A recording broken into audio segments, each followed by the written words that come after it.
No mundo dos negócios, temos empresas tradicionais com suas complexidades e desafios.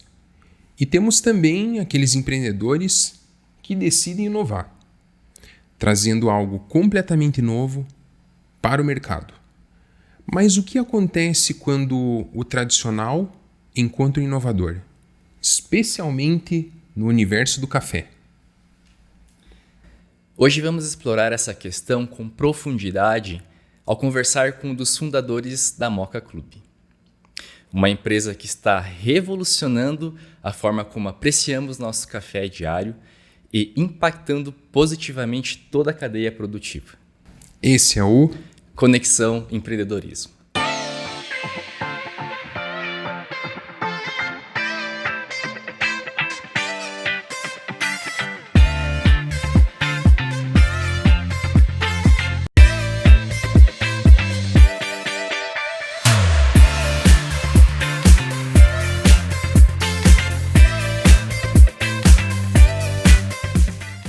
Sejam bem-vindos a mais um episódio do Conexão Empreendedorismo, hoje na presença do Guilherme Lucavei, sócio do Moka Club.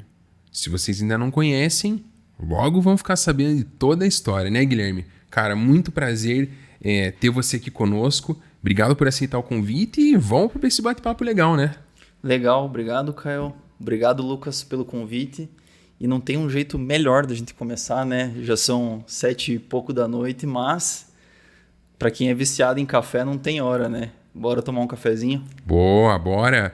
E, claro, não podia deixar de trazer o nosso co-host Lucas aqui, meu sócio no escritório Vozinho Penteado, porque o cara, que nem eu, é um entusiasta do café, né? A gente não sabe nada, só entusiasta. Mas hoje é o dia, pessoal.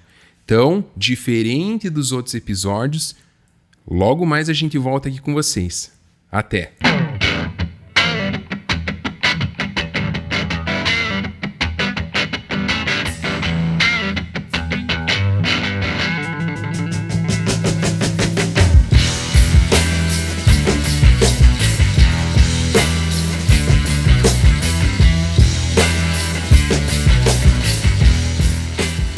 Então, pessoal, como o Guilherme comentou, nada mais legal e justo do que começar um bate-papo sobre empreendedorismo com café, né? Que é a paixão do empreendedor. Difícil ter empreendedor que não consuma café violentamente aqui, que nem nós, né? Então, acho que tem tudo a ver esse bate-papo de hoje com o tema e logo mais vocês vão saber em detalhes, né, Guilherme? Eu acho que não só uma paixão do empreendedor é a gasolina, né? É o combustível, né? Que leva a gente todo dia para a batalha, né? Então, bora lá fazer um café? Bora lá. Então, pessoal, ó, preste atenção que vão aprender com o mestre aqui como fazer e depois ele vai contar para nós da onde que surgiu toda essa ideia, da onde que surgiu o Moka Club e como que ele foi parar aí, né, Guilherme? É isso então, aí. Vamos Bora começar, lá. Bora lá. Então, assim, pessoal, eu trouxe aqui alguns equipamentos, né, que são de especialidade de café e tudo mais, mas assim, não quer dizer que você precisa de tudo isso aqui que eu trouxe para fazer um bom café, né? Você tendo uma boa matéria-prima, tendo um bom café em casa, você já consegue tirar um excelente produto. A gente que é meio chato aqui, né? Essa aqui é a verdade. É degustação, né? É vinho, é café. Eu acho que tem tudo a ver chá também, né? Mas hoje o foco aqui é o café e vamos lá, vamos aprender, porque eu até perguntei pro Guilherme brincando se o café ia ter pimenta hoje aqui, né? Que tem um moedor, mas ele já me falou que é um moedor de café, né, Guilherme? Diferentão, né? Diferentão. Então esse é um moedor que ele foi feito para café, né? Então, qual que é a ideia? Ele é um moedor pequenininho, né? A ideia é que ele seja um moedor manual para você usar facilmente em casa, ser portátil, mas o foco mesmo é o quê? É você poder moer o teu café na hora que você for tomar.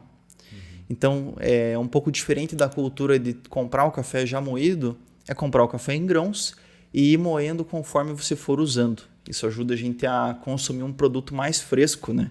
Acho que é importante falar dessa questão do frescor. O processo de torrar um café, a torrefação, se aproxima muito de assar um pão. Então, a máquina que torra o café, ela meio que assa o café. Então, ninguém gosta de comer um pão que está com 5, 6 dias já, né? A gente quer o pão fresquinho. Então, o café segue o mesmo paralelo. Muito bom. E assim, não sei se o Lucas percebeu, Tá um cheiro aqui na sala, pessoal, maravilhoso de café. Foi ele abrir o moedor, né, Lucas? O cheiro tomou conta aqui. Tomou conta, é. Então, a ideia aqui é que a gente jogue a água em algumas parcelas, né? Isso para poder tirar o máximo do sabor que esse café tem para entregar. Esse aqui é um café que vem da Alta Mogiana, que a gente está tomando aqui hoje. É uma região que faz divisa Minas Gerais e São Paulo. Especificamente, essa propriedade está do lado de Minas Gerais, da cidade de Biraci. Então, é uma região que produz muito, muito café de qualidade. Quem gosta de café especial conhece bem a região da Alta Mogiana e vale a pena conhecer. Se você tiver a oportunidade de tomar um café de lá, é muito bom. E, Guilherme, uma coisa que a gente estava conversando aqui, que é legal compartilhar com o pessoal, eu não sei se eles repararam, mas o filtro do café, ele já estava úmido, né? E o Guilherme fez uma preparação antes, né, Guilherme? Então, acho que é legal contar para o pessoal, porque eu sempre tive esse mito, né? Poxa, tem que passar uma água no filtro ali, né? Qual que é o ponto disso, né? Qual que é a finalidade? E se faz diferença ou não? Isso, antes da gente trazer o material para cá, eu passei água quente no filtro e a gente descartou essa água. Qual que é a ideia? O papel, por natureza, ele não é branco, né? Ele é amarelo, é amarronzado. É a cor da celulose natural. E ele passa por um processo químico de alvejar para ele ficar branquinho desse jeito. Então, a gente passa essa água quente antes de passar o café para remover qualquer resquício, qualquer sabor do café que a gente não quer que venha parar na nossa xícara. Ó, pessoal, uma dica boa já de começo, hein?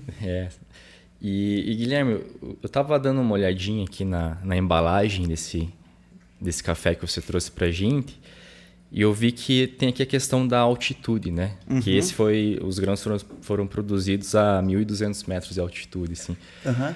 A altitude, então, interfere também na qualidade do café que a gente está consumindo? Se pudesse explicar um pouquinho melhor pra gente isso. Interfere muito. Na verdade, a altitude é um dos principais fatores para ter café de qualidade. Mas ela anda em balanço com a latitude também. Caramba. Se fala muito, a gente já entrou num assunto complexo e eu deixei ele mais ainda, né? Porque o que acontece? Isso vem de uma necessidade que a planta tem para produzir sementes de qualidade.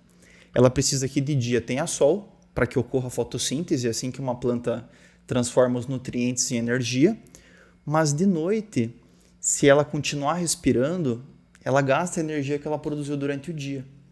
Então, algumas plantas, elas, entre aspas, hibernam abaixo de uma certa temperatura. O café precisa de sol durante o dia e de calor, porém, à noite ele precisa estar abaixo de 12 graus Celsius, que é a temperatura que a planta hiberna e para de consumir energia. Então, por exemplo, aqui na latitude de São Paulo, que é esse café que a gente está tomando, acima de 700, 800 metros, a gente tem esse perfil de temperatura, né? Que tem calor durante o dia, tem sol, mas à noite abaixo de 12 graus Celsius, a planta hiberna e a gente tem toda a energia indo para a semente, indo para a fruta. Então é o que a gente quer para ter café de qualidade. Agora, em comparação com os cafés que são produzidos no norte do Paraná, a gente tem cafés de altíssima qualidade a 600 metros. Porque aqui a gente tem esse delta de temperatura, né? Tem essa variação numa altitude menor. Excelente. Nossa, é um mundo que a gente nem imagina, né? Guilherme, entrando aqui nesse papo até profundo, né? No que diz respeito ao café, técnicas, eu vou pegar um gancho enquanto a gente ainda está nos preparativos para o pessoal ver como é que fica na prática, né? É você contar para nós, Guilherme, como que o café entrou na tua vida e trouxe você para o mundo do empreendedorismo, né? Para a gente começar a colocar o tema na mesa. Legal, bora lá. Vamos servir o cafezinho aqui para começar a responder essa pergunta? Excelente. Porque, olha, pessoal, vocês não sabem o que estão perdendo. É um cheirinho aqui maravilhoso. Até o Michel aqui que está filmando já olhou para nós aqui, levantou o dedo e quer uma xícara também de café, né? Olha aqui, vamos lá. Bora lá. E vocês percebam que tem todo um cuidado aqui, né? Desde da preparação, temperatura da água. Um brinde. Um brinde, é claro. Ao né? café, né? Claro. E ao empreendedorismo, né? Isso Exatamente. Então vamos lá. Muito bom. Muito bom mesmo. Se tiver ruim, pode falar, cara. Não tem problema não. Pode Não, falar não. a verdade, a gente... Olha, sorte a nossa que realmente o café tá bom. Tá bom. Tá bom. Não, maravilha. Vamos lá então, Guilherme. Legal. Conta pra nós. Então, na verdade, foi bem por acaso. Não foi nada pensado, nada calculado, né? Às vezes as pessoas têm histórias super desenhadas. Eu planejava isso desde criança, comecei a trabalhar na adolescência com isso já, e eu muito pelo contrário, né? Eu tenho hoje 29 anos, a minha história toda profissional começou cedo, mas começou numa área totalmente diferente, né? Eu sempre gostei de trabalhar. Na verdade, com 14, 15 anos eu já dava um jeito de arranjar um biquinho ali, um empreguinho de férias. O meu negócio é que eu gostava de trabalhar, realmente me movia. E aí, quando eu fui decidir como fazer o ensino médio e tudo mais, eu optei por um ensino médio técnico. Então, isso já foi uma decisão que estava muito conectada com essa minha vontade, assim, de gostar de trabalhar, gostar de produzir. Sempre tive essa visão de, eu preciso devolver para o mundo o custo da minha existência. Olha, não sei se isso faz sentido. Nossa. Tipo, a gente consome, a gente toma coisas do mundo, né? Então, eu tenho que fazer valer minha permanência aqui, eu tenho que retribuir de alguma forma. Então, sempre tive essa sensação dentro de mim. E aí foi através desse curso técnico, foi na UTFPR, né? Antigo Cefet aqui de Curitiba. E eu fiz o curso técnico em mecânica. Então, lá, com 16 anos já trabalhava com retífica de motores, trabalhava bem mão na massa, assim, na prática mesmo. Aí, quando eu estava chegando próximo de concluir esse curso, teve uma greve. Isso foi em 2012. Teve uma greve nas universidades. Eu estava na última parte do curso, que eram de 4 anos, esse ensino médio.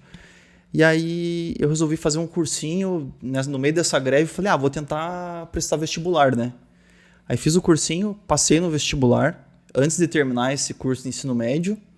E aí, a hora que eu entrei para a faculdade, eu já comecei a trabalhar. Então, eu escolhi um curso noturno para que eu pudesse já entrar trabalhando, né, na área, usar esse meu curso técnico para algo de produtivo.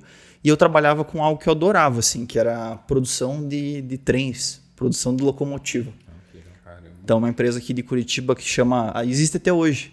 Ela originalmente se chamava Zait, foi comprada pela Caterpillar, por uma subsidiária que comanda a parte de ferroviários, né, que se chama Progress Rail.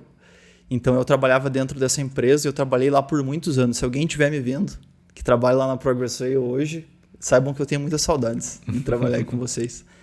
E a minha função lá era na área de qualidade. Então eu era responsável, eu entrei como analista de fornecedores, então eu cuidava da qualidade de fornecedores. E aí fui naquela fome, né, de trabalhar, de responsabilidade, vai abraçando tudo que vê na frente. Chegou um momento que eu estava cuidando do setor inteiro. E isso eu fiquei alguns anos nessa função e eu adorava. Não tinha um motivo nenhum para largar aquilo, não tinha essa ambição de tipo, quero abrir meu negócio. Eu gostava de fazer o que eu estava fazendo, eu me sentia desafiado, a empresa proporcionava isso e eu adorava. E o que aconteceu? Chegou em 2016... Estava tendo aquela crise da Dilma, o país estava desacelerando muito, vivendo a crise, e essa empresa foi impactada. E ela teve que encerrar a produção em Curitiba e mudar a operação totalmente para Sete Lagoas, em Minas Gerais. Nisso eu ainda estava cursando a faculdade de Engenharia Mecânica. Então eu recebi a oportunidade, a proposta da empresa de, você pode sair daqui de Curitiba e morar em Sete Lagoas e continuar trabalhando com a gente, ou você entra no programa de demissão voluntária. Eu pensei muito, refleti, e eu gostava de estudar na Federal, né? Eu vi quais oportunidades tinha de terminar meu curso lá em Minas Gerais e tudo mais, e falei, quer saber, Fiquei tanto tempo nessa área, fazendo isso por tanto tempo, e tão apaixonado, vou dar um pezinho para trás e ver do que eu sou feito, me entender um pouco mais, me conhecer, sabe? Disse não pro pão de queijo. Disse não pro pão de queijo. Exatamente. E hoje em dia a gente vai bastante para lá para comprar café, né? Pois é, então, né? Acabou que é as ironias do destino, né? E aí, nessa época, eu fiquei meio que numa coisa muito introspectiva, assim, de realmente entender, porque eu sempre, desde os 15 anos, mergulhado na área e trabalhando com aquilo e tudo mais, e 7 anos depois eu me vi desempregado e com tempo livre, né? E aí a hora que a gente começa a ter que se entender melhor, né? Refletir, olhar para dentro. E aí, uma ambição que eu tinha naquela época, isso muito, muito jovem, né? 22 anos, era de fazer um mochilão. Tinha vontade de ir para a Europa, viver viajando. Eu tentei fazer intercâmbio na faculdade e acabou que não deu certo. Então, foi uma coisa meio frustrada, assim. E daí, depois que eu saí da empresa, eu falei, agora eu vou dar um jeito de ir atrás. E aí que entra o café. Que daí eu pensei, pô, beleza, vou fazer um mochilão. Mas como é que eu vou me virar lá, né? Como é que eu vou sobreviver durante esses tempos, esses meses que eu vou passar lá? Não sabia quanto tempo. Eu pensei, cara, eu preciso de uma profissão que seja universal. Que eu possa trabalhar em qualquer lugar do mundo e assim, que seja meio que a toque de caixa, que eu possa ir fazer 2, 3, 7 diárias num lugar e daí ir para outro, tem essa flexibilidade.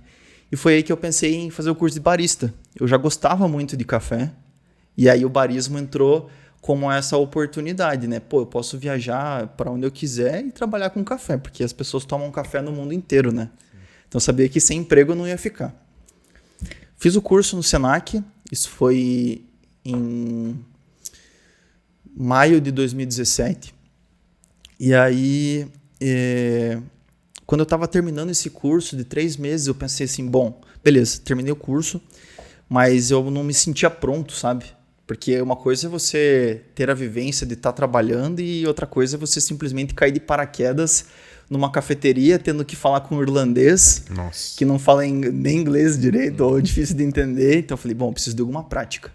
E aí, bom, procurei emprego de barista, trabalhei quase 6 meses com isso, numa cafeteria que hoje é cliente nossa, que é a Casa Poland. É uma casa de cucas. Trabalhei por 6 meses lá, quando a única loja deles era no Shopping São José, em São José dos Pinhais. E aí, em algum momento, eu me vi pronto. Eu pensei assim, beleza, eu amadureci. Né, já entendi como funciona a vida do barismo, como funciona ser barista, né? E nisso, o Moka Club era nosso fornecedor de café. E fui eu que coloquei o Moka Club lá dentro quando eu entrei. Eu fui fazer uma pesquisa de quais fornecedores existiam e falei, vou pôr o melhor que tiver na minha cafeteria aqui, né? E aí que eu encontrei o Moka Club, coloquei eles como nossos fornecedores. E aí o Hugo, que hoje é meu sócio, né, o Hugo, que é um dos fundadores do Moka, ele me mandou uma mensagem do nada, eu não tinha contato com eles próximo. Pô, você já pensou em trabalhar na torrefação? Eu respondi para ele assim, cara, eu nunca pensei. De fato, eu nunca tinha pensado em trabalhar no Moka. Mas, pô, vamos sentar, vamos conversar. E o que eu pensei nesse momento? Falei, bom, é uma maneira de amadurecer ainda mais, né?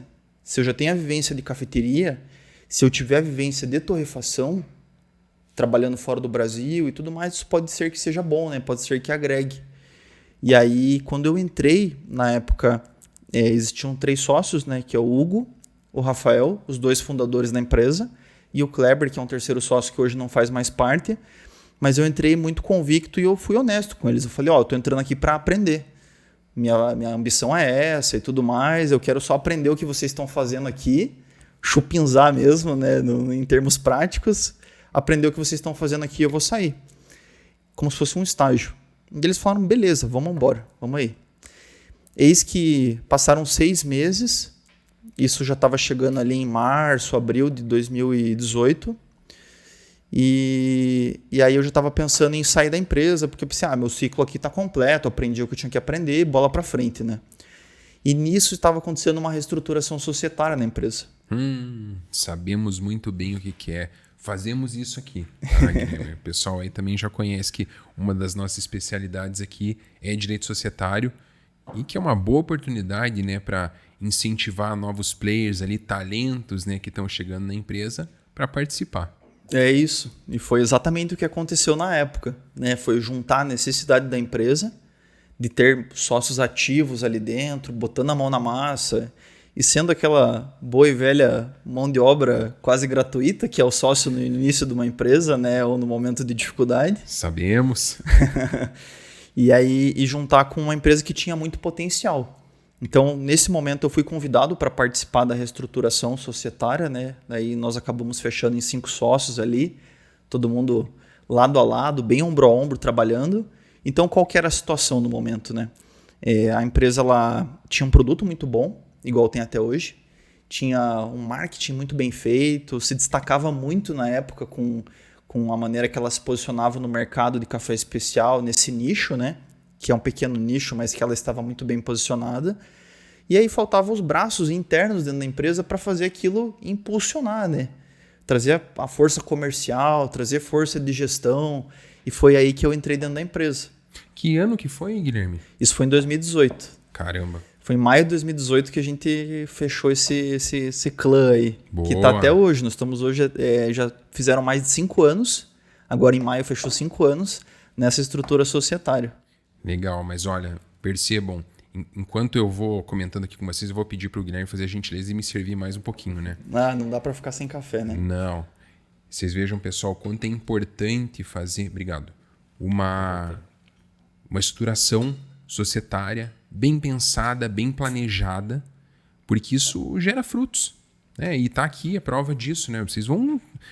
o Guilherme é muito modesto, pessoal, porque o cara aqui é fera, vocês vão ouvir a história.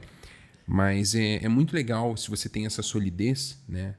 Principalmente no que diz respeito aos sócios, que são o motor, né? O que move cérebro, coração, enfim, que move a empresa. Quando isso está estável, né? Quando está estabilizado e bem pensado, é outra pegada, né? É isso. Eu acho que até dá para abrir um gancho aqui com isso que você está dizendo, que na época a gente se preocupou muito com isso, com essa questão de... A gente não se conhecia ainda, né? Mas a gente tomou todo o cuidado de estruturar muito bem esse acordo societário, porque é muito fácil a gente fazer acordos levianos na hora que está todo mundo feliz, está todo mundo querendo comprar uma briga junto, né? Tá todo mundo de acordo. Mas para que isso tenha longevidade e que todo mundo seja feliz durante esse processo de vivência societária, é o que a gente fala, né? Que a entrada, a permanência e a saída tem que estar muito bem desenhada e muito bem acordada, né? Para o dia que um dos players estiverem cansados, quiserem sair, também que não seja um problema, né? Que seja uma coisa tranquila. Perfeito. O que a gente sempre costuma falar aqui, o Lucas, é que um contrato, né, em especial o acordo de acionistas, o acordo de sócios, ele tem que ser visto como um fluxo, né? A materialização, né, a formalização de um fluxo. Então, se o sócio acontece o fato X, então Y. E assim por diante. São vários caminhos que têm que estar desenhados no contrato, formalizados, para que todos saibam, não adianta estar lá se não souberem, né? Todos saibam quais são as consequências e quais são os caminhos para cada uma das situações que podem surgir. E se isso é firmado em tempos de paz, como o Guilherme bem colocou, cara, aí tudo bem. Agora, se você entra já num conflito e isso não está bem pacificado no teu contrato, aí sim você pode ruir o teu projeto. Então, os caras fizeram bem, né, Lucas? Com certeza. A gente costuma brincar aqui que a sociedade é um casamento, né? Então, eventualmente a gente tem fase boa, eventualmente a gente tem fase difícil. E aproveitando esse gancho, a gente queria que você compartilhasse alguns desafios que vocês enfrentaram ou que enfrentam aí no dia a dia com o Moca, né? Então, se você pudesse compartilhar aí com a gente os desafios do dia a dia. Rolou bastante coisa nesses 5 anos aí. A gente passou algumas lombadas. E são as melhores para compartilhar, né? É, a melhor parte, né? Aí, o legal é falar as partes onde a gente sofreu, né? Que daí todo mundo gosta de saber depois, né? Que a gente já chorou tudo, a gente vai dar risada, né? Exatamente. Inclusive, você falou que 2017, 2018, mas a gente passou por uma pandemia aí agora em 2020, né? 2021, então, se você pudesse também explicar se isso impactou vocês de certa forma, né? Como é que foi esse solavanco aí na nossa foi. dia a dia, né? Eu diria que assim, a pandemia para nós foi a primeira prova de fogo real, assim, dessa nova estrutura societária, né? A empresa já tinha passado por outros balanços, mas assim, é uma empresa que tem no DNA, até isso veio dos fundadores, né? E eu saúdo isso com muita gratidão, essa coisa de um trabalho de guerrilha praticamente, assim, cara, de arregaçar a manga, de fazer acontecer, né? A empresa, na verdade, foi iniciada em 2012, foi lançada dentro de um espaço que era o Gastronomics, né? Gastronomics, que era um espaço aqui em Curitiba para lançar empresas do meio da gastronomia e tudo mais. E aí, bom, os sócios na época, que era o Hugo e o Rafael, que estão até hoje, e um terceiro que é o Gregório, que ele não está na empresa hoje, mas ele continua nos ajudando. Nos ajudou esses tempos aí. Obrigado, Gregório, você está vendo isso. Iniciou assim com esses 3 caras separando as economias que eles tinham. Então eles pegaram o carro, foram para uma fazenda, compraram lá uma saca de café, dinheirinho contado à vista, em espécie. E na época, assim, era 2012. O cenário de café especial que a gente conhece hoje era muito diferente. Não existia essa coisa das torrefações comprarem diretamente dos produtores. Era um ou outro que fazia, que tinha essa expertise. Então, até os próprios produtores estranhavam, né? Quem que são esses meninos aqui batendo na minha porta, querendo comprar café especial e pagar mais caro do que o mercado? O que é isso, né? Quem que são esses caras? Então, foram lá com o carro, compraram o café, tem fotos até hoje, né, desse evento. E aí trouxeram o café e lançaram nessa feira, né, o Gastronomics. Eis que eles montaram lá uma cabaninha assim super bem feita, mas com o que tinha na mão, assim, tem fotos disso, é legal, depois se alguém quiser ver a gente mostra. E basicamente qual que era a proposta de ser o primeiro clube de assinatura de cafés? Era assim, você quer ser nosso assinante, o primeiro café estava ali torrado para a pessoa levar para casa, e assim, era no caderninho, tipo, eu quero ser assinante, beleza, passa teu cartão de crédito aqui na minha maquininha, parcelado em 6 vezes, eu vou anotar no caderninho aqui teu nome, teu endereço, teus dados e vou te mandar 6 meses de café. Assim, no fio do bigode. Resultado, tinha 250 assinaturas disponíveis para vender naquele dia e venderam todas. Nossa, coisa boa, hein? Então, assim, a empresa nasceu muito na raça, assim, e a gente manteve esse DNA dentro até a pandemia. Que foi realmente depois, né, voltando no gancho que você fez, Lucas, foi um momento que a gente teve uma aprovação imensa. Por quê? A gente, na época, como até hoje, a gente fornece para muitas cafeterias, panificadoras no Brasil inteiro. Então, a gente fornece para mais de 1.000 estabelecimentos no Brasil inteiro hoje. E, na época, já era parte muito relevante do nosso faturamento, né? Porque foi assim que, em 2018, a gente conseguiu alavancar a empresa. Então, a gente tinha uma situação de faturamento X. E assim, em questão de 1 ano, a gente triplicou isso através das vendas de atacado, que foi onde a gente conquistou volume, né? O food service, que a gente chama hoje, que é vender o café para ser utilizado como insumo de preparo. Então, é o café em grãos que a gente entrega para a pessoa transformar na bebida e vender a bebida para o cliente final. Eis que do dia para a noite, isso era, acho que 19 de março, né? Foi dia 19, não sei se vocês lembram. Sim, opa, 19 como de março lembramos. de 2020. Então, tava naquele murmurinho, né? Ninguém sabia muito bem, vai fechar, não vai fechar, o negócio é sério, é pandemia, não é? E aí, do dia para noite, a gente ficou sabendo que a nossa loja, que a gente tinha recém-inaugurado em novembro de 2019, ali no JuVV, ia ter que fechar as portas. E não só isso, todos os nossos clientes iam fechar as portas de forma obrigatória, e a gente não sabia muito bem o que ia acontecer. Então, qual que era o cenário? A gente tinha lá 60% do faturamento da empresa dedicado no food service. A gente tinha outros 20% na loja. Então, do dia para a noite, a gente se viu com 80% do faturamento da empresa vendido, né, comprometido. E assim, a safra do café ela é anual. Então, as compras elas são sempre projetadas para o ano. Então, qual que era a situação? A gente se viu lá com R$500 mil de café comprado em estoque e não tinha demanda. Estão vendo, pessoal? Isso é empreendedorismo, né? Parte, né, do processo de empreendedorismo. Esses desafios que caem no colo, né, como vocês já ouviram aqui muitos relatos de outros empreendedores que passaram pela pandemia, provação real, mas o cara aqui tá cheio de dica de como conseguiu virar esse jogo aí.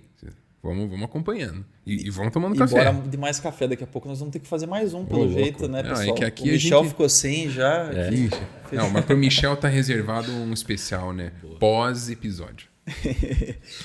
E aí, bom, a gente se viu nesse cenário meio maluco, assim, né? E aí, o que nós vamos fazer da vida, né? Então, na época a gente tinha 2 funcionários. A primeira coisa que a gente fez foi, a gente deu a licença para eles, né? Que o governo possibilitou de ser dada a licença. Cara, vai para casa, não se arrisca, deixa que a gente vê o que a gente vai fazer da nossa vida aqui como dono da empresa. Sim. E bola para frente. E aí sentamos, eu lembro, nossa, como se fosse ontem, assim. A gente tem na frente ali da loja do JuVV, quem for um dia vai ver, tem uma arquibancada ali, que a gente faz para os clientes sentarem, tem degustação de café ali e tudo mais. A gente entrou ali, os 5 sócios, fechamos o portão, e aí a gente sentou ali e falamos, beleza, e aí, pessoal? A gente não ia sair dali sem uma solução, né? Claramente. Então, e aí, o que a gente vai fazer? E foi aí que despertou uma faísquinha, uma fagulha de algo que sempre esteve dentro da empresa, sempre fez parte, que foi o nosso e-commerce. Então, a gente tinha a história do e-commerce há muitos anos, porém ele nunca representou uma parte muito relevante do nosso faturamento, ele sempre foi algo meio secundário. E foi aí que a gente olhou para ele com mais carinho e a gente achava que sabia vender online, mas na verdade a gente era muito ruim. E foi aí que a gente descobriu a necessidade. Porque aí nós trouxemos campanhas na época com promoções e a gente começou a fazer uma coisa que até então nenhuma empresa fazia de café, que entrega café, de fazer entrega no mesmo dia. Então qual que era a proposta? Né? E a gente bolou, junto com a promoção dos cafés, a gente bolou uma proposta que era todas as compras aprovadas até meio-dia seriam entregues no mesmo dia. Nossa. Então, tinha um gatilho violento para as pessoas, né, entrarem lá e receber o café no mesmo dia. E o que acontece? Essas pessoas estavam em casa, cara, estavam trancadas. Tava todo mundo sofrendo, tava todo mundo revoltado, as pessoas estavam de home office, não sabia o que ia ser, se ia ter mundo amanhã ou não ia. Sim. Entendeu? E a gente acabou encaixando muito bem, pô, você tá ruim aí, cara, você tá sofrendo, mas pô, pelo menos você vai poder tomar um café bom hoje à tarde. E a gente dava essa alegria para as pessoas, né? Com certeza. Então, pô, era no meu carro na época, era eu, a gente fechava os 5 sócios lá, a gente ia na operação, fechava todos os cafés na parte da manhã, carregava o meu carro e, cara, saía para a rota de entregas na parte da tarde. Então, carregava de manhã, entregava de tarde. Então, esse foi meio que um MVP, assim, da coisa toda, que existe até hoje. Então, foi o MVP. A hora que passaram uns 15 dias, a gente viu, pô, a coisa tá funcionando. Os funcionários voltaram para dentro, né, estando de acordo, estando ok com toda a situação, que na época a gente entendia, né, que nem todo mundo estava confortável, né, de estar participando de operação, e a gente respeitava isso. Então, o pessoal voltou para dentro da operação, a gente começou a acelerar, eis que surgiu a oportunidade de montar a mesma operação que a gente tinha aqui em Curitiba, lá em São Paulo. Tá, daí... Aí voou. Aí o que acontece? Pô, quem que toma mais café que o curitibano nesse frio danado aqui? É o paulistano, né, cara? O pessoal adora café lá. Inclusive, por mais que a gente nunca havia tido empresa lá, nunca houve uma sede do Moca lá até então, a gente tinha muita clientela lá. O pessoal lá em São Paulo já entendia o que era café especial, já consumia, já entendia o nosso produto, já tinha esse mercado. Então, quando surgiu a oportunidade de fazer esse mesmo modelo de negócio lá em São Paulo, né, essa coisa do pedidos até meio-dia, são entregues no mesmo dia, a gente colocou. E o que foi uma coisa legal que a gente viu acontecendo, assim, que poucos meses depois que a gente fez isso, outras torrefações lá de São Paulo adotaram a prática. Então a gente viu assim, a gente saindo com uma prática nossa daqui de Curitiba, a gente levou isso para São Paulo e daqui a pouco as torrefações de lá estavam aplicando o mesmo modelo. Olha só, e aí a galera fica assim, não, porque é em São Paulo que as coisas acontecem. Beleza, até pode acontecer lá, mas olha os curitibanos aqui sendo protagonista disso, né? Influenciando. Boa. Não tem lugar errado para uma ideia certa, né? Ó, boa. Isso aí merece um shorts. Verdade. Só faltou olhar para a câmera para falar, né? Boa. E então, beleza, esse foi o nosso trajeto dentro da pandemia, né? Foi aprender a vender online.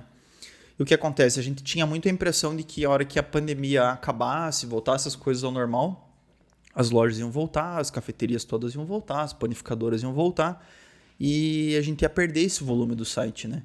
Mas não foi bem o que aconteceu, porque muitas pessoas aprenderam a comprar online e o fato de ter essa abertura, de ter essa agressividade toda na época da pandemia comercial, a gente também trouxe gente nova. Então a gente saiu um pouco daquela casca, né? Foi muito assim um processo de sair da casca, ter que expandir meio na marra, assim, meio sem para onde correr. e conquistar um novo mercado. Assim, para nós foi um belo de um aprendizado. Não, e é aquela história. É na diversidade que você encontra novas oportunidades, né, Guilherme? Você acabou de demonstrar isso, né? Vocês já exploravam de alguma maneira talvez mais tímida ou não tão focada, né, essa via que é o e-commerce, porém, dentro dessa diversidade, aplicaram ali mais esforço naquilo e várias falas aqui do Guilherme me fazem refletir e reforçar aqui para quem está nos assistindo. O cara aqui não parou de estudar, não parou de se desenvolver, né, dentro desse novo mercado no qual ele ingressou, né, na trajetória profissional que ele descreveu, e muito hands-on, muito mão na massa ali para fazer acontecer. Porque é isso, né, cara? Achar que o dinheiro cai do céu não existe. É muito esforço, muita tentativa e erro, né, testes de hipótese. Relatou um aqui, não, vamos testar, o nosso MVP deu certo, opa, vamos expandir, legal, inspiraram os caras lá e agora estão aqui com esse baita produto. Então, muito legal essa trajetória aí, Guilherme, porque faz a gente dar mais ferramenta para quem está nos assistindo, que eventualmente passou por dificuldade e, poxa, o que eu faço? Ah, foi triste para nós, beleza, mas tem gente que soube dar essa volta por cima, né? Então, muito bacana. Legal, obrigado. É uma coisa assim que eu vejo, e agora tendo contato com o pessoal que está nessa área de inovação, né? A gente tem os encontros e tudo mais, é ver que existe muita literatura, né? Quem quer estudar sobre empreendedorismo, sobre inovação, existe muito material e muita coisa boa. Porém, você só consegue incorporar isso no teu jeito de ser, no teu jeito de fazer as coisas com a prática, né? Então não tem a prática sem a teoria, ela normalmente fica estagnada, né? Você fica parado fazendo a mesma coisa. Não que você não possa aprender com a prática por si só, né? Tem como. Mas você só com a teoria também, você não consegue botar muita coisa, realizar muita coisa, né? Normalmente o sucesso está no meio do caminho disso aí, né? É um pouco de teste, um pouco de observação, ver o que aconteceu, as pessoas gostaram, não gostaram, e aí encontrar o seu próprio caminho, né? A gente vive num mundo, eu acho que muito de fórmulas, de receitas, né? O TikTok vem muito com isso, né? Ah, pô, vou te dar uma dica aqui, vai resolver tua vida, ou vai resolver teu negócio, vai resolver todas as tuas dores.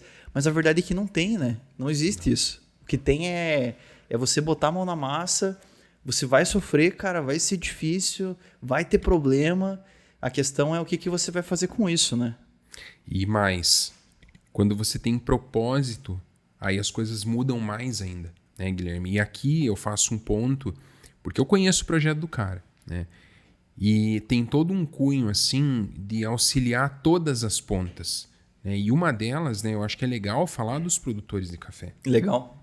Porque, assim, nós estamos acostumados a pegar aqui o café, é legal, você olha, é de Minas Gerais, sei lá, da Índia, é de São Paulo, é do Paraná, enfim, mas pera lá, quem que está por trás disso tudo?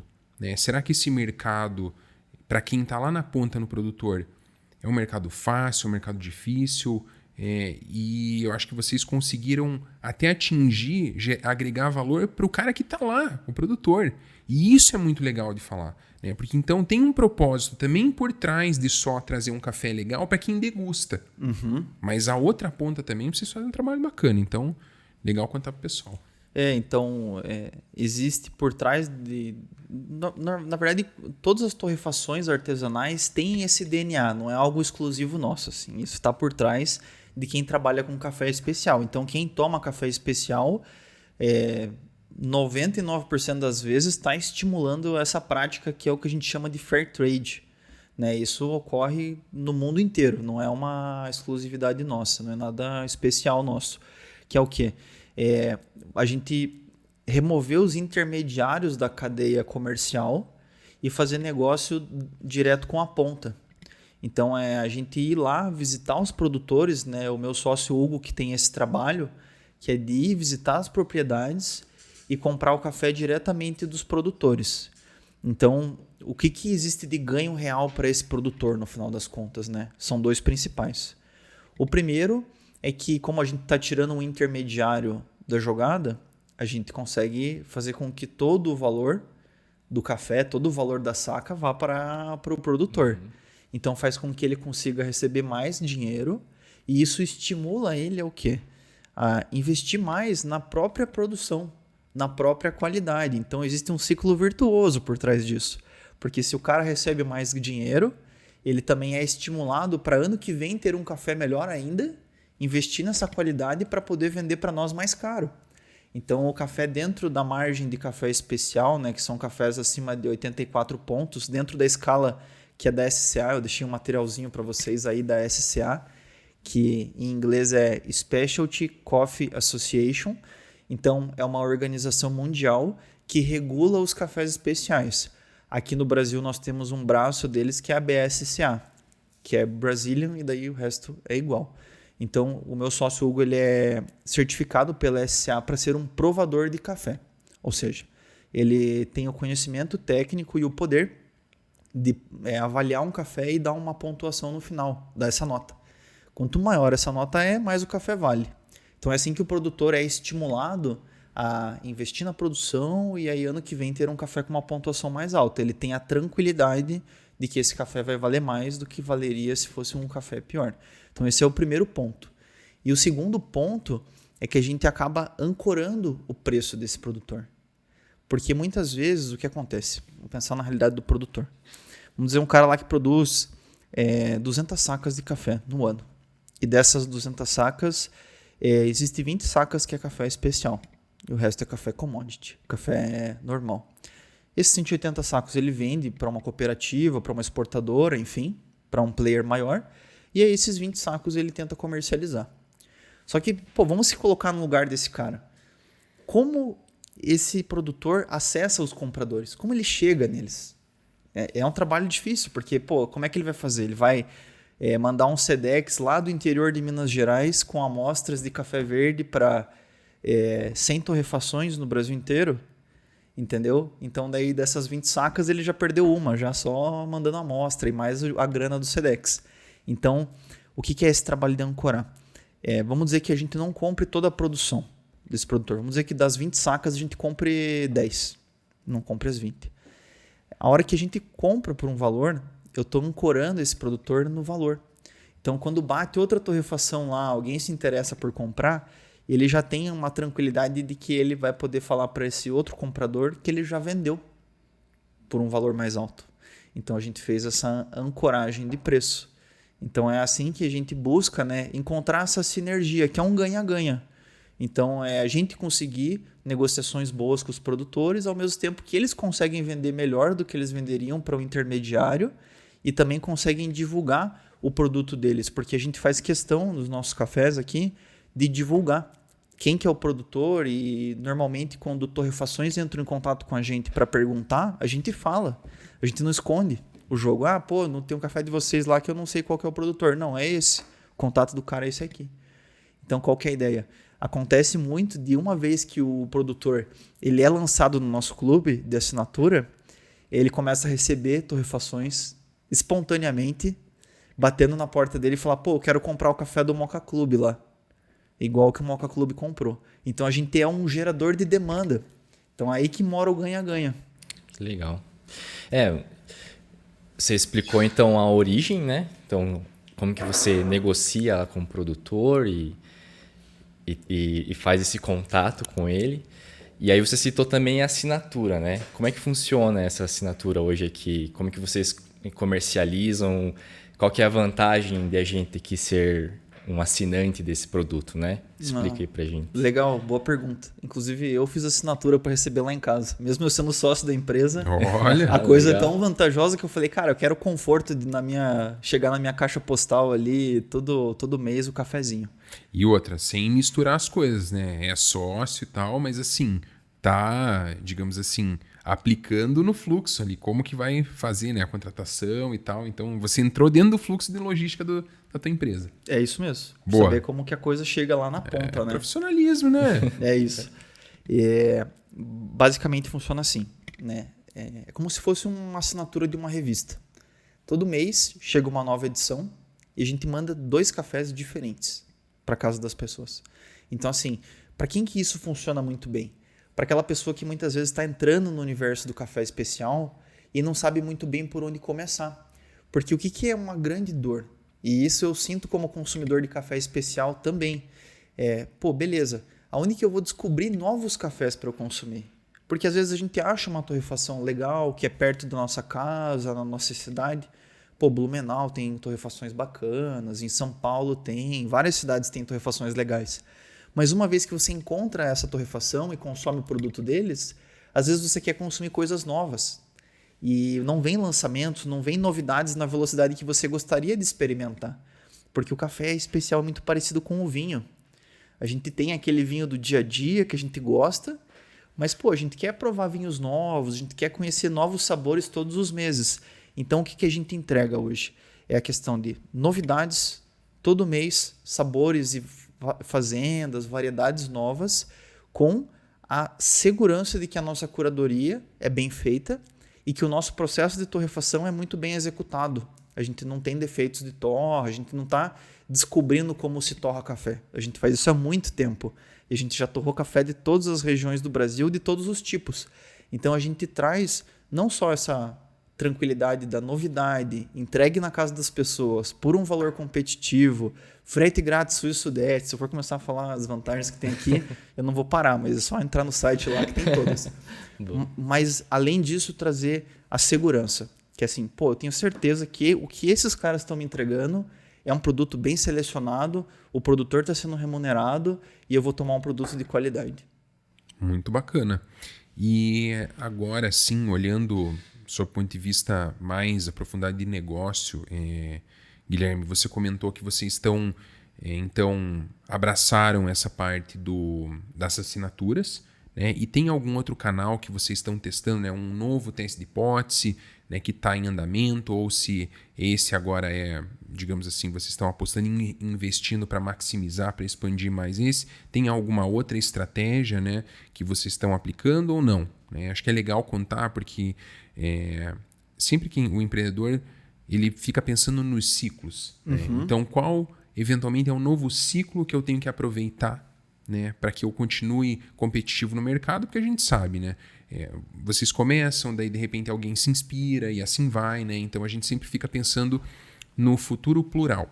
Né? Então, hoje, uma das hipóteses de futuro é a continuidade do consumo do café especial, né? E quais outros planos, né, que vocês estão vendo para frente? Né? Eu acho que é legal trazer isso para o pessoal, porque esse conceito do futuro plural é algo que tem me chamado muita atenção e me provocado. Que é o que a gente tem que sempre prestar atenção para se manter competitivo, independente da área. Perfeito. Boa. Nossa, excelente pergunta. Na verdade, eu acho que essa é a pergunta de $1 milhão no nosso mercado, né, do café. O que acontece? Qual que é o panorama, né, da nossa empresa hoje? A gente tem um modelo de negócio que ele é muito desafiador por natureza. Por quê? A gente tem uma loja de cafés, além de ser a torrefação, mas que a gente não é cafeteria. E é uma coisa que, beleza, quem olha pode achar muito bacana isso. Só que eu não ser cafeteria, eu estou tirando um braço de faturamento enorme. Normalmente as torrefações elas montam cafeteria também, porque é a maneira de tornar o negócio sustentável financeiramente. E a gente aposta numa veia um pouco diferente. É uma veia difícil de viabilizar, de fazer funcionar uma loja que só vende cafés, que não serve café, não é cafeteria, não vende misto, não vende salgado, não vende doces. Então, assim, muitas torrefações rentabilizam através dessa parte do serviço, né? E a gente aposta 100% no produto. Então, esse é o grande desafio que a gente tem que... Até a nível mundial, não tem muitas empresas apostando desse jeito em ser apenas loja de café. A gente está realmente indo por um caminho que a gente sabe que é doloroso, é difícil, cara. E não tem resposta certa. Então, a gente sim está testando alguns modelos de loja diferente hoje. Nós temos 5 lojas físicas enquanto a gente está gravando aqui. E cada uma delas é um experimento diferente. Então, qual que é a pergunta que a gente quer responder com essas lojas? Imagine que a pessoa ela pode comprar a assinatura ali que vem 2 cafés, 2 sabores novos todo mês, no conforto da casa dela, não paga frete, chega bonitinho na caixinha com postal.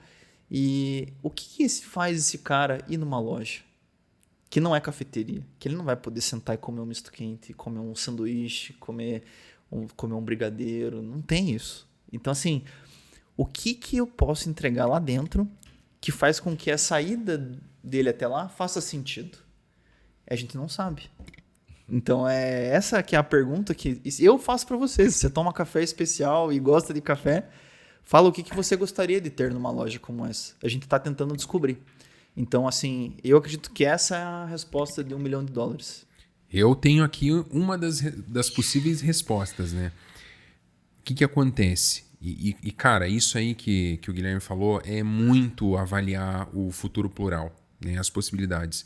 Porque ele não está apostando 100% numa via, né? E sim em várias. Se uma pegar e a outra deixar de ser o hype ou, enfim, o que os consumidores estão procurando, ele não está desatendido.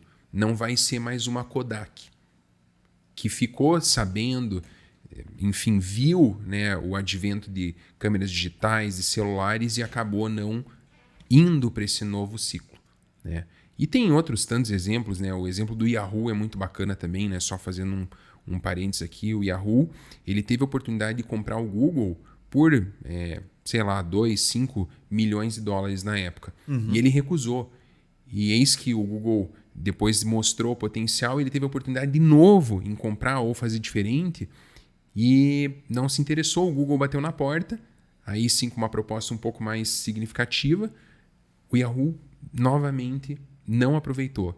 Eis que em questão de poucos anos o Google se tornou a potência que é e o Yahoo ficou para trás, né? Então, não avaliou o ciclo e também não apostou numa das hipóteses, né, de futuro plural, que era algo que estava ocorrendo no mercado, naquela época. Então, assim, avaliando esse ponto e dando a minha resposta aqui, eu, como consumidor de café, algo que sempre me atrai é mais conhecimento. Então, experiência, né, dentro da loja, né? Então, pode ser que eu não vá lá para consumir um misto, mas pode ser que eu vá lá aprender a fazer um café que nem o Guilherme fez, né, Lucas? Sensacional. Seria um ótimo produto, assim, né? Uma ótima experiência para a gente ter essa oportunidade. Legal, fica a dica aí. A gente explora isso nas lojas hoje. A gente, na verdade, tá tateando bem por esse lado. Olha aí. E se vocês forem numa loja nossa, peçam para fazer um café junto com o barista que está atendendo vocês lá, que ele vai fazer junto com vocês no moedor, vai passar o café, vai dar todas as dicas que vocês precisam. Muito legal. Legal. Olha, pessoal, eu vou comentar o seguinte. Eu sempre faço essa brincadeira boba aqui, mas sorte que a gente tá tomando água e café, né?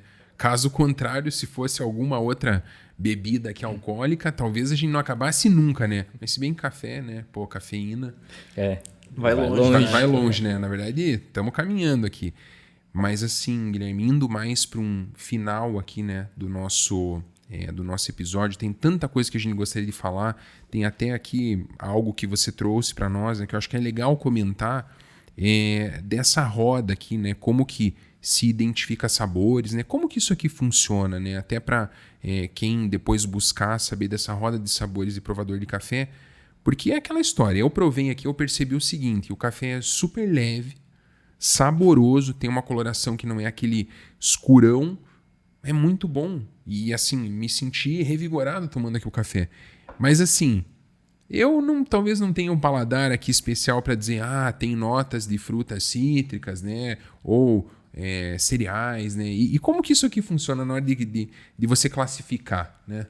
Legal, boa pergunta. O café, ele é super delicado, né? Aqui a gente tem a roda de sabores e o café, ele é uma bebida super delicada por natureza, assim. É uma das bebidas notoriamente que tem a análise sensorial mais difícil de todas. Então, essa roda de sabores aqui, ela é um material de apoio para a gente conseguir identificar para que lado de sabores esse café está indo, né? Esse é um primeiro passo. Se vocês procurarem roda de sabores do café na internet, vocês vão achar essa roda igual a gente está olhando aqui. E a ideia de usar ela é você ir do centro para a parte de fora. Então a gente primeiro olha no primeiro círculo aqui, que são os sabores. Frutado, floral, doce. Então assim é tentar provar a bebida, pensar que tipo de sabor aquilo nos lembra e tudo mais, e começar a identificar. Então, uma primeira brincadeira para quem toma café e está tomando café especial é pegar essa roda de sabores e tentar no primeiro anel aqui identificar para que tipo de sabor você está indo. Há uma vez que você fique bom naquilo e você faz, por exemplo, uma prova às cegas, sem olhar a embalagem e sem olhar o postal que a gente manda de apoio. E conseguiu acertar mais ou menos o perfil sensorial, beleza. Vai para a próxima etapa, no próximo anel aqui tem um detalhamento um pouquinho maior. E assim, eu tô nesse universo provando café há 6 anos. Não é muito tempo para esse universo, é pouco, na verdade. E até hoje eu ainda sofro, né? Tenho meu sócio lá que prova demais. Então, provar do lado dele é muito legal, porque ele sempre consegue ajudar a gente a direcionar nessas degustações. Mas assim, se vocês pegam o nosso postal ali, o que está escrito do café tropical? Quais são os notas sensoriais ali? Sensorial, acerola e pêssego. E aí uma dúvida que as pessoas falam assim, pô, mas como assim, cara? Em que parte que vocês colocam o pêssego dentro do café, né? É adicionado algum tipo de sabor? É uma pergunta bem comum. E não, na verdade, esse sabor vem do café. Pô, mas como assim do café? Café é uma fruta. Sendo uma fruta, ela comporta sabores de acidez, de doçura, assim como qualquer outra fruta. E dentro do café especial é possível extrair, como se fosse com uma lupa, aquele sabor em específico. Isso pelo cuidado do produtor, pelo processo de torra. Existem N fatores que fazem isso acontecer. Mas, se vocês provarem algum dos nossos cafés ou qualquer café especial e não conseguirem identificar as notas que estão aí, elas são super delicadas, não fique triste. Às vezes eu também provo e falo assim, pô, mas eu não tô achando essa nota aqui. Cadê o maracujá, né? Cadê o maracujá? É difícil mesmo. O que é um bom primeiro passo é tentar identificar assim, para que lado vai o perfil do café. É um perfil de doçura que vai para um caramelo, um chocolate amargo, ou é uma coisa frutada. Vai para um lado que tem uma acidez, dá uma pinicância, sabe? Tem uma coisa de fruta, de limão ali no sabor. Então esse é um primeiro espaço para começar a tatear. Claro, de algum lugar que te forneça café que você tem certeza de que não tem defeitos.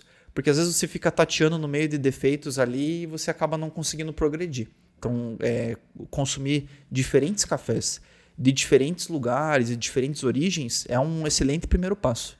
Perfeito.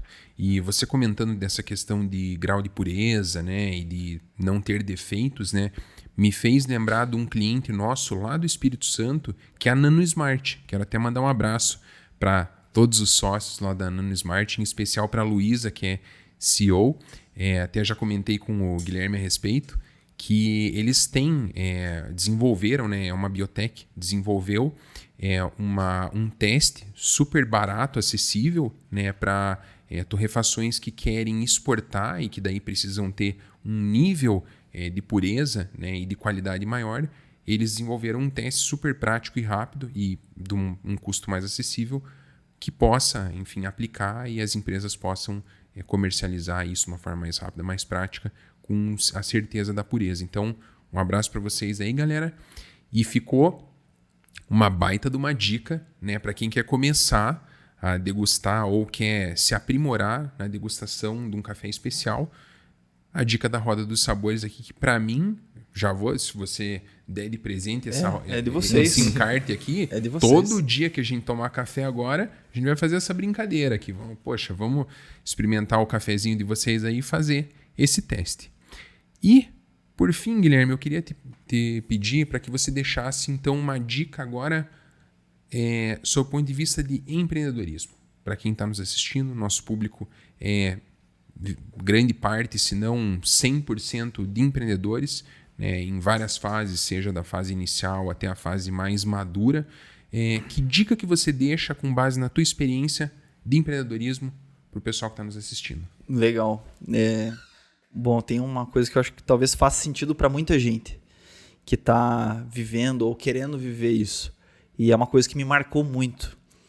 Porque eu abandonar isso que era na época uma carreira, essa coisa que tinha essa expectativa por trás, né? Pô, faz engenharia e trabalha com uma coisa legal e que tem uma certa segurança, tem uma garantia de futuro, né? A primeira coisa que aconteceu foi da família, das pessoas mais próximas, assim... Pô, mas beleza, você tá com esse negócio de café aí, mas e aí, a engenharia? Sabe, era uma perguntinha meio que assim... as pessoas não... Quem faz essa pergunta muitas vezes não entende no que isso implica, né? Na cabeça de quem já está se arriscando, já tomou uma decisão que muitas vezes é difícil de se tomar. E aí, realmente, lidar com isso no início é muito difícil. Depois que as coisas acabam caminhando, dando certo, você não tem muito essas perguntas. Muitas vezes o pessoal até muda um pouco o discurso, né? Tipo, pô, cara, que massa, que legal, você tomou a decisão certa, deu certo, é o que você está fazendo, parabéns e tudo.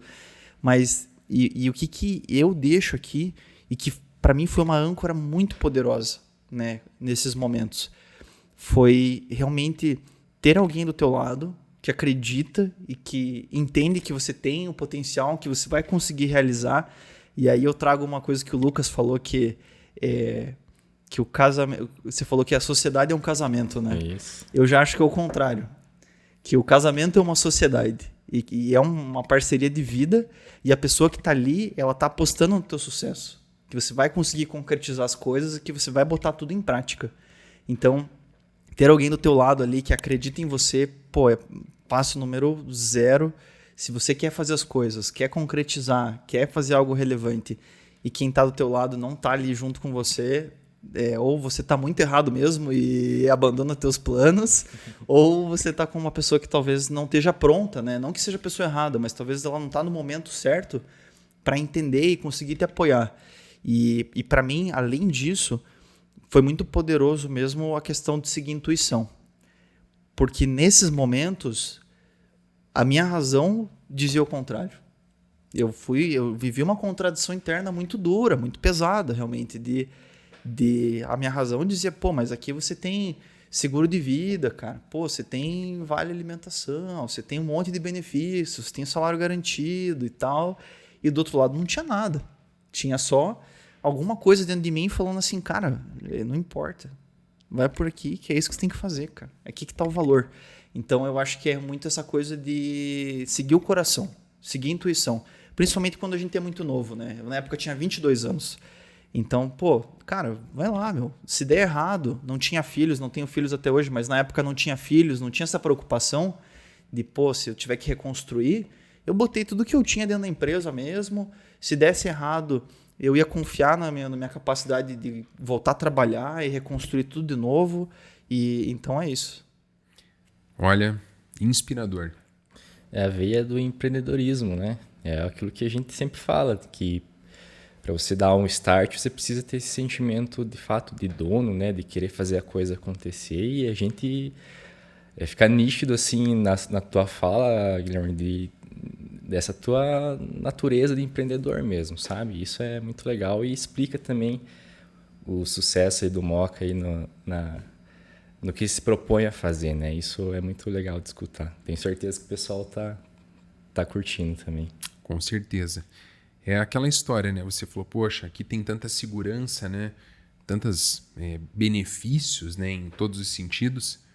Mas o novo projeto trazia portas abertas, novos horizontes, novas oportunidades que trouxe você até aqui. E que, cara, é sucesso. Então... Olha, muito bacana e inspiradora a tua história aí, Guilherme. E também o projeto do Moka Club. Eu acho que quem está nos assistindo não imaginava, né? Já devem ter visto em mercados, enfim, nas lojas deles, diversos locais, que tudo isso aqui tinha muita história, muito suor, né? Como você falou, muita luta para chegar aqui nesse produto tão bacana, nesse modelo de negócio que está se mostrando um sucesso e que já estão pensando em como melhorar, né? Então, Guilherme, quero te agradecer Primeiro pelo café, tá? Depois, claro, brincando aqui, mas agradeço a tua presença, teu tempo, né, por você ter vindo aqui compartilhar conosco tanta coisa legal, né, que vai inspirar todos que estão assistindo. Me inspirou aqui, né? Trouxe muita coisa legal. Aprendemos muito mais de café hoje. E vou deixar aqui o contato do Guilherme, do Moka Club, para quem quiser conhecer mais, né? Vai estar na descrição desse episódio. Então, cara, muito obrigado por ter de novo aceito esse convite. Valeu, fenomenal. Obrigado. Valeu, Lucas. Sensacional participar aí. E você acertou na palavra, né? Muito suor por trás. Tá escrito na nossa camiseta aqui. Essa camiseta ela é da fábrica, né? Quem trabalha na fábrica do Moka tem ela. E a legenda dela é cafeína e suor. Então é realmente esse que é o nosso combustível aí. Muito legal. Bom, é isso aí, né, Lucas? Ficamos hoje por aqui. Um episódio completamente diferente dos outros, com uma degustação, né, real aqui para vocês. E é isso, pessoal. A gente sempre tenta trazer mais e mais conteúdos de qualidade com empreendedores de sucesso que trilharam uma história árdua, de luta, porém de sucesso, que constroem continuamente. Essa é a realidade, né? Não se para, né? Você vive ciclos, se reinventa, vence desafios e espera outros, né? Essa é a realidade do mundo do empreendedorismo. Então, pessoal, ficamos por aqui. Muito obrigado por assistir o nosso episódio. Curta, compartilhe, avise teus amigos aí que gostam de café que nesse episódio tem muita dica boa. É isso aí. Pessoal, até a próxima.